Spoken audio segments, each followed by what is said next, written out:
السلام علیکم ورحمۃ اللہ وبرکاتہ نحمد ونصلی علی رسولہ الکریم اما بعد قال النبی صلی اللہ علیہ وسلم الحج المبرور لیس له جزاء الا الجنہ۔ حج مبرور کا بدلہ سوائے جنت کے کچھ بھی نہیں۔ حج ارکان اسلام میں سے ایک بڑا اہم رکن ہے اور یہ ہر اس شخص کے اوپر فرض ہے جس کو اللہ تعالیٰ نے اس کی استطاعت دی ہو، یعنی مالی استطاعت بھی ہو اور جسمانی استطاعت بھی دی ہو۔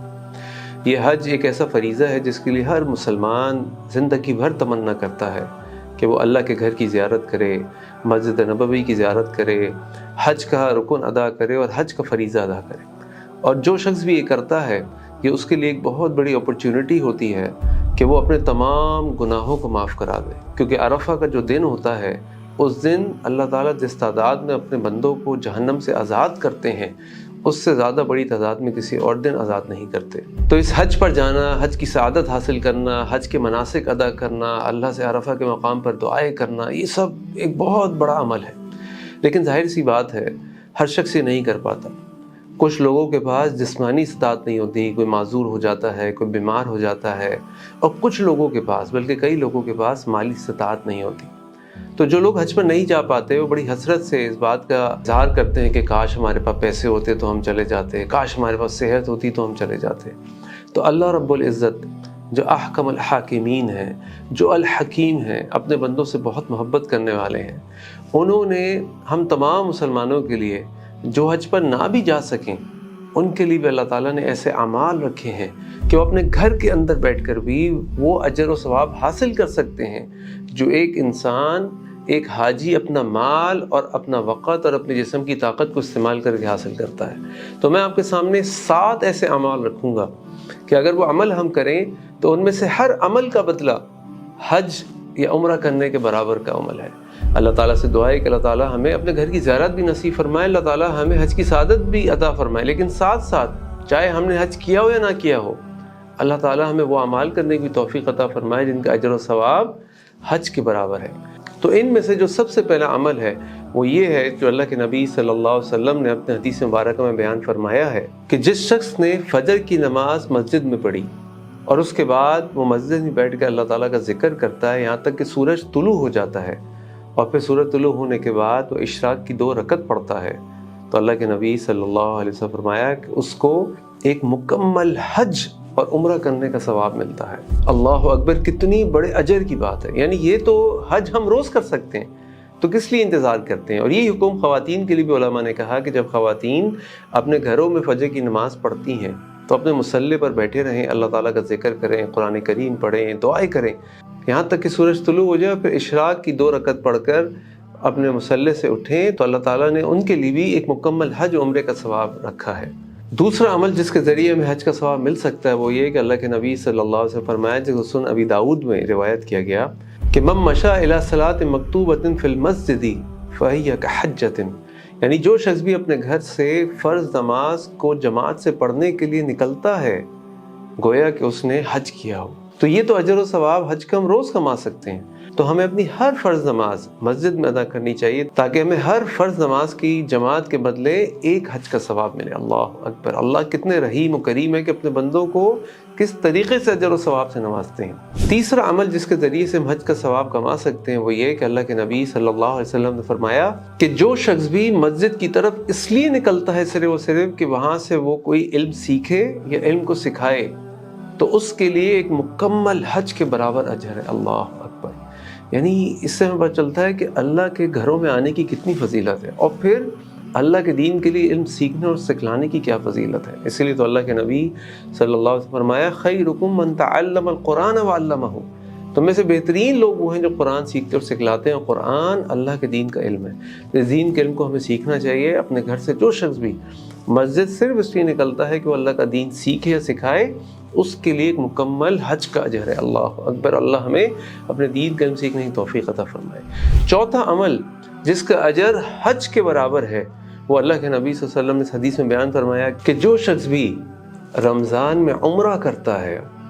اس کے لیے ایک حج کے برابر کا اجر ہے۔ اللہ اکبر! دیکھیں، ہم سب جانتے ہیں کہ جو عمرے کے اخراجات ہیں، اگر مالی اعتبار سے بات کریں یا جسمانی اعتبار سے بات کریں، جو عمرے کے اندر انسان کو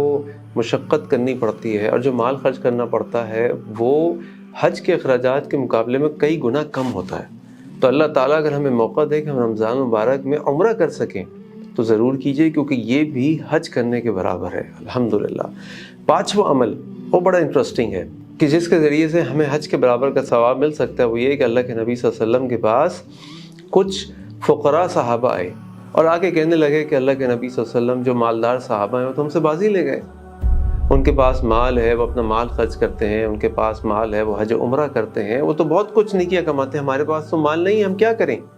تو اللہ کے نبی صلی اللہ علیہ وسلم نے ان سے کہا میں تمہیں ایک ایسا عمل بتاتا ہوں کہ اگر تم یہ عمل کرو گے تو جو کچھ اجر وہ کماتے ہیں وہ تمہیں مل جائے گا۔ تو اب آپ یہ دیکھیں کہ ان لوگوں نے یہ کہا کہ جو مالدار لوگ ہیں وہ اپنے مال کے ذریعے سے صدقہ کر کے بھی اجر کماتے ہیں، حج و عمرہ کر کے بھی اجر کماتے ہیں۔ تو اللہ کے نبی صلی اللہ علیہ وسلم نے ان کو کہا کہ جب بھی تم فرض نماز پڑھو اپنی نماز کے بعد 33 مرتبہ سبحان اللہ، 33 مرتبہ الحمدللہ اور 34 مرتبہ یعنی 33 ٹائمز سبحان اللہ، 33 ٹائمز الحمدللہ اور 34 ٹائمز اللہ اکبر، یہ 100 کی گنتی پوری کر لو، تمہیں ان کی طرح ان کے برابر کا اجر ملے گا۔ اللہ اکبر، ان کے اجر میں صدقہ بھی ہے، ان کے اجر میں حج بھی ہے۔ اس سے ہمیں پتہ چلا کہ جب ہم نماز کے بعد اللہ کا ذکر کرتے ہیں تو اللہ تعالیٰ ہمیں حج کے برابر کا اجر دیتے ہیں۔ تو کیا یہ نیکی ہم روز نہیں کما سکتے؟ کیا نیکی ہم ہر نماز کے بعد نہیں کما سکتے؟ بالکل کما سکتے ہیں۔ تو ضرور ان اذکار کو ادا کیا کیجئے تاکہ ہمیں ہر نماز کے بعد حج کا ثواب مل سکے، صدقے کا ثواب مل سکے۔ اللہ تعالیٰ ہم سب کو نیکی کرنے کی توفیق عطا فرمائے، آمین۔ اسی طرح چھٹا عمل جس کے ذریعے سے ہمیں حج کا ثواب مل سکتا ہے وہ یہ کہ اللہ کے نبی صلی اللہ علیہ وسلم فرمایا کہ جس نے کسی حاجی کو حج کے سفر کرنے کی تیاری کرائی، وہ مالی بھی ہو سکتی ہے اور دوسری بھی ہو سکتی ہے، کسی شخص نے کسی جہاد کرنے والے کو تیاری کرائی، کسی شخص نے حج کرنے والوں کے پیچھے ان کے گھر والوں کی خبر گیری کی، اسی طرح کسی شخص نے کسی روزہ دار کو افطار کرایا، تو اللہ تعالیٰ اس شخص کو بھی اتنا ہی اس کام کا اجر دیں گے جس کے لیے اس نے دوسرے کی مدد کی۔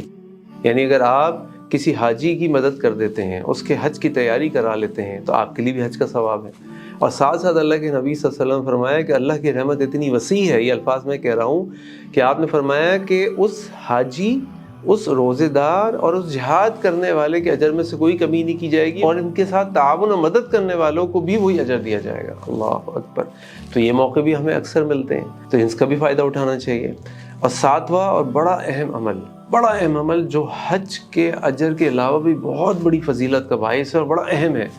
وہ یہ ہے کہ اللہ کے نبی صلی اللہ علیہ وسلم کے پاس ایک شخص آیا